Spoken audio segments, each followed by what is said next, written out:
I'm Angela Kelly Robeck, host of the Empowered Principal Podcast, a part of the Education Podcast Network, just like the show you're listening to now. Shows on the network are individually owned and opinions expressed may not reflect others. Find other education podcasts at edupodcastnetwork.com.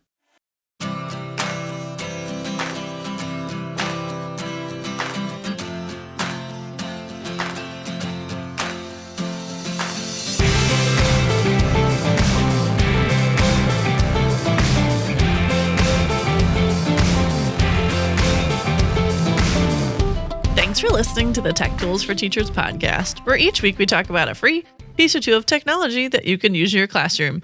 I'm your host, Shanna Martin. I'm a middle school teacher, technology and instructional coach for my district. And I'm her producer and husband, Fuzz Martin, and podcast editing is just the tip of the iceberg for my technical skills. Oh, yeah. It was between that and your career just sunk. So that's cold. It's colder than the Atlantic Ocean in December. What month was it? It was April. That's why we're doing this in April. Yeah. Well, everybody, guess what? What? It's Titanic Week. What are we talking about today, Shanna? It's Titanic Week on the Tech Tools for Teachers podcast. You are a Titanic nerd. I enjoy it. Yeah. It's kind of fun. And actually, like, I always thought it was always an interesting topic to me because I think it's an interesting topic to a lot of people. Like, it is a highly engaging topic in schools, libraries, because I was checking out books.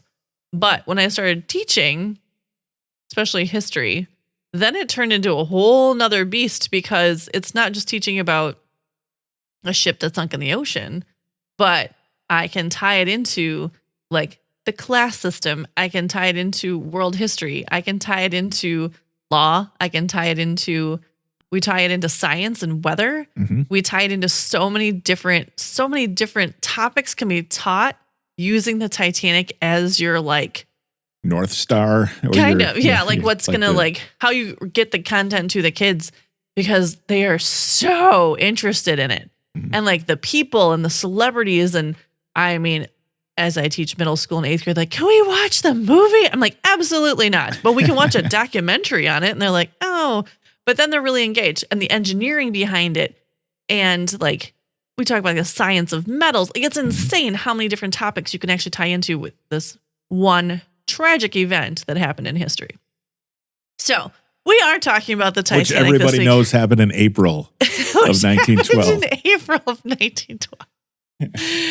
Duh. Yeah. Duh. So today will be a fun history lesson for you as well while we talk about these goodness websites that we're going to talk about.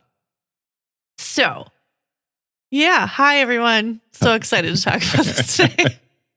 I knew you'd get fired up about this. So it is episode 148. We are highlighting the Titanic. I'm not going to go through. I have so many resources on the Titanic, but a lot of it's like if you go to YouTube and type in Titanic documentary and do something specific.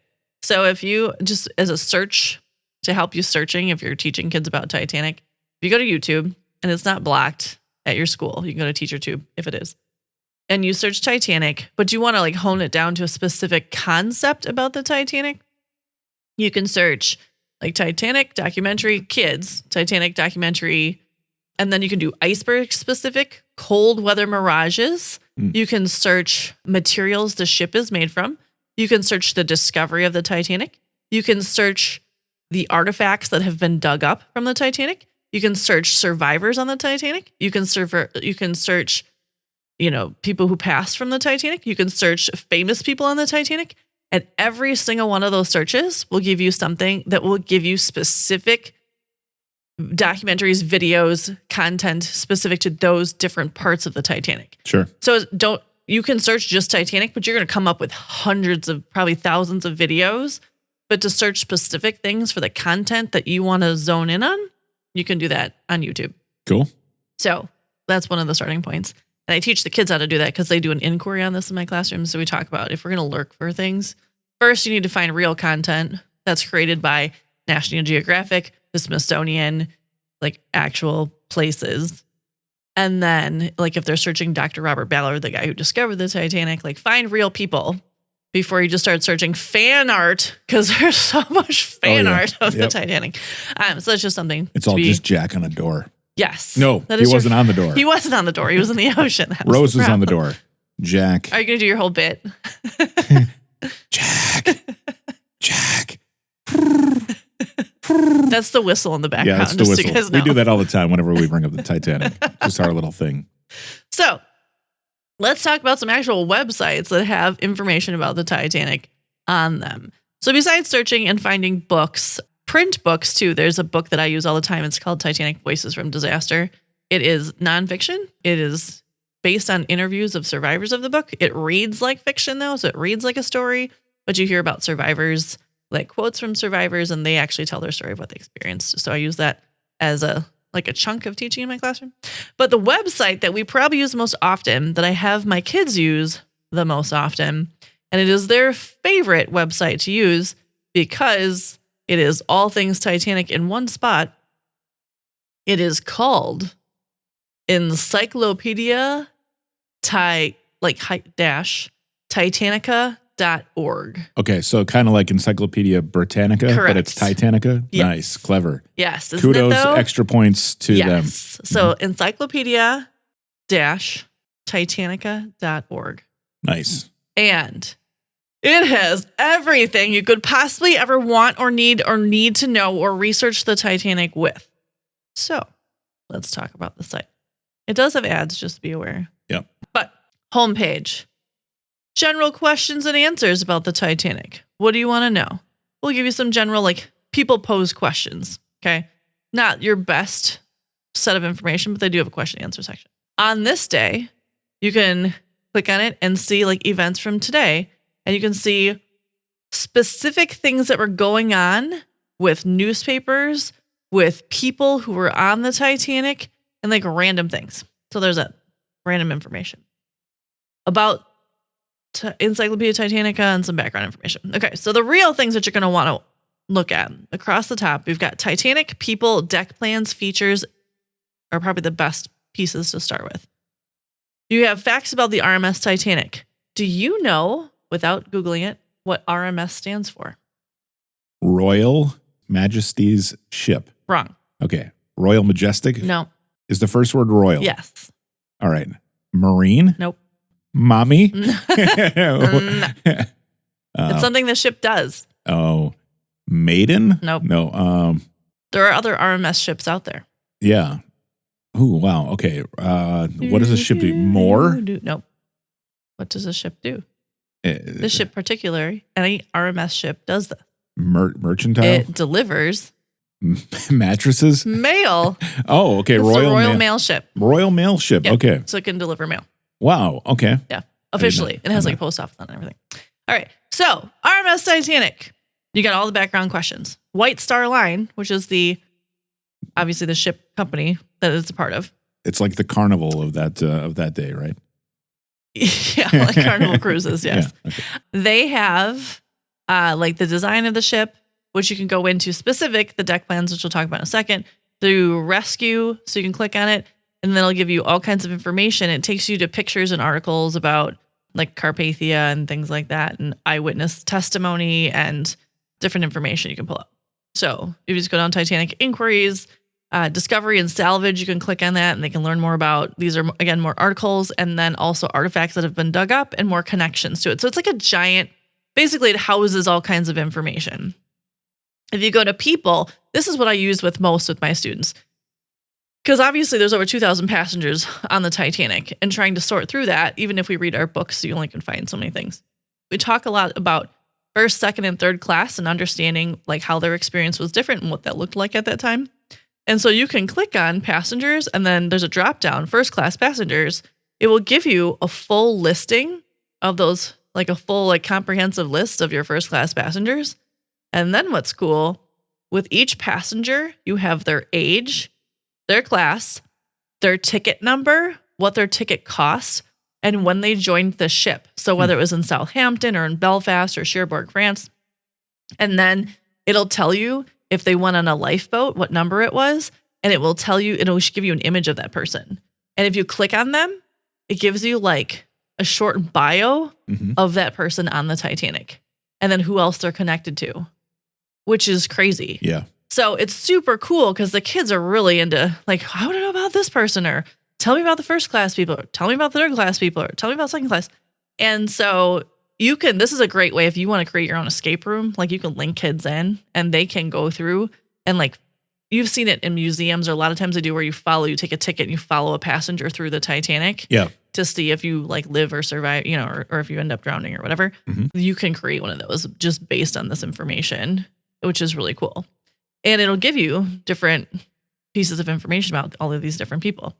If you go under like third class passengers, you can sort that way. You also can sort by other passenger lists. So if they rode Belfast to Southampton, if they went Southampton to Cherbourg, Southampton to Queenstown, and then servants versus children. So they have the breakdown of the crew then. So like deck crew versus stewards versus orchestra versus the postal clerks versus the restaurant staff. And again, all you do is click on it. You get a list of these people and you get like their whole backstory of who they are, their age, their class, where they joined this journey, what their job was, if they made it on a lifeboat, what they looked like, who they're connected to. Like, it's amazing how much information is gathered here. Mm-hmm. And it will also break down by like victims versus survivors. And then it'll tell you if their body was recovered or not. And just so much information. So I have students go through and like they have to pick first class, second class, and third class and like, tell me about their experiences. And they get to pick and choose. And then they also have the deck plans of the ship. So next across, we use the blueprints a lot when referencing because the Titanic was ginormous, and trying to explain how people, like which rooms were where. And then when the ship is sinking, how the ship split in half. And then how, like where that was on the ship, and trying to explain to them like it's not normal for a ship to split in half. So what was wrong with that? And then they can see that on the blueprints of the ship. So they can see the deck plans. And then it also breaks it down by deck. So not only do you just get like the general like blueprint of the ship, but then it'll also give you A through G deck. And then it'll show you all the different pieces and what the blueprints of the ship look like. And you can zoom in on them and then go through the different ship plans if you want to. And students just have that as like a visual reference, which is really cool. They also have like features. So they have different pictures of looking at the Titanic. There's other articles, and there's like old video clips, which I think are super cool. And they're like black and white. You can see actual footage of the ship kind of floating and moving. And then they have construction and design. So they do have a lot of like, what do you want to call them? Like a question portals, I guess, or where people can pose a question and then be a part of a discussion, like a larger discussion on the Titanic. Those are available. That's just something to be aware of with students. If you want to, like most of it's just like Titanic discussion, but just be aware that there are discussion threads, I guess, on here. So something to think about. They also connect to other like mystery ships and things like that. So Encyclopedia Titanica has a huge amount of Titanic information for students to research, to pull up timelines of information, and have articles and videos and images and just all kinds of great discussion and all the pieces that go into this, not just that the ship sunk in the ocean, but also how it connects to different communities and different countries and how that was handled from different leaders and things like that. Was just kind of interesting and cool. So this is a fantastic website for kids to go through. And I would say upper elementary, well, probably like 5th or 6th grade on up can use the site just because it's a lot of words. It's not a ton of visuals until you search the right thing that you're looking for. Right. So I went and looked at victims and I just scrolled through and clicked on one random one, and I got John Jacob Astor, who was one of the richest men in the world who died on the Titanic. He did. Yeah. Founder of the Astoria Hotel. And I read all that story right on Encyclopedia Titanica. Look at that. See? Yeah. Little background information. He's one of like the well-known people. Yeah. Very cool. So encyclopediatitanica.org is a great place to start for like student inquiry research, just random information you want to learn more about the Titanic. Everybody, the general information, Titanic kind of set sail April 10th, hit the iceberg on the 14th, sunk on the 15th. That's why I feel the need to share this with everyone because it's coming up. So if you need a lesson for a day or two, either coming to or from into spring break or state testing's coming out right now. Yep. This is a cool way to just get students engaged and some interesting discussion, and it's coming up around the corner. So there you go. So on with that though, the second site I have is it has great information about the Titanic, but also the website is just really cool and you can use it for other oceanic things. So the site is based on the National Oceanic and Atmospheric Administration. And NOAA. NOAA. Yep. Yeah. So their site does have some specific information for RMS Titanic history and significance. And I have my students use this based on, because we talk a lot about the weather, we make the connection in science class. So they actually learn about the weather in science class about the Titanic and what it was like to have a cold weather mirage, what that is. They talk about icebergs. They talk about Newton's law and how that connects with the Titanic hitting the iceberg and all of those pieces to it. But what's cool about this is this gives you Titanic specific information, but also it's going to give you all kinds of cool information about weather and science and things like that. So if you want to search it specifically, it's NOAA.gov. And then it's really long after it, like international section, RMS Titanic history and significance. Okay. But if you just type in NOAA.gov and search Titanic, you'll get there, which is probably the faster way to do it. So what's cool is they have this giant, like the history and significance, they go behind it. Then they have all these related links. So the Maritime Act of 1986, they talk about guidelines, they talk about the Titanic, they talk about documents and references and all kinds of stuff. But what else is cool about this website is on the left-hand side, you have all kinds of other cool resources to use in your classroom that are not even Titanic related, even though I use it for Titanic related stuff. So you have weather. And again, it's like this little blue bar. It's going to give you all kinds of information about the National Weather Service and how they're building like a weather-ready nation. And you can find all kinds of specific articles on weather and forecasts and things like that. They have a whole section on climate, which then will go through, shows you these really cool models and these cool coastal creatures and what these like satellite images are from space about like the Gulf of Mexico and all kinds of cool stuff. They have oceans and coasts, fisheries, which is really fun. If you go, the fisheries provide science-based conservation management, and they talk about fisheries, and they give you all kinds of background information. Again, articles, information. This is great to use in any class. You can tie these pieces in. They're like relevant. You can pull. Like if you're going to use science class, great. But you can connect this to social studies class and writing and all kinds of things. Satellites. I love a good satellite image. They show all different ways they use satellites and what you can see from. And again, more articles, information. Research, marine and aviation, charting, sanctuaries, and then more stuff on education. They have a whole education section. They have resources, they have opportunities, and they have news stories, student opportunities, educator opportunities, grants, all kinds of great information. Even if you're not teaching Titanic, this is a cool website to use in your classroom.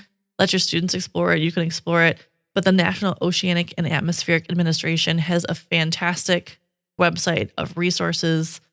You can go into history, check other historical events, not just the Titanic, and all different types of information and resources for educators.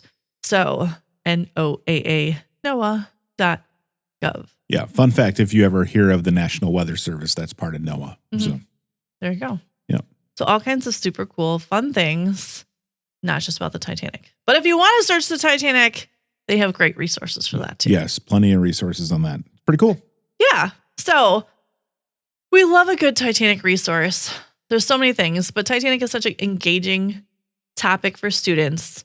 And it doesn't always just have to be like the history of what happened, but you can tie it into kind of any content area and connect it between content areas as well.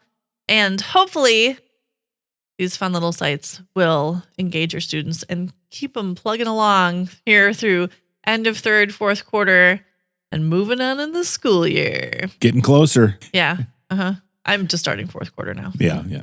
Oh, 9 weeks, right? Is that how that works? Yeah. About that or so. Hooray. Fun. Yay.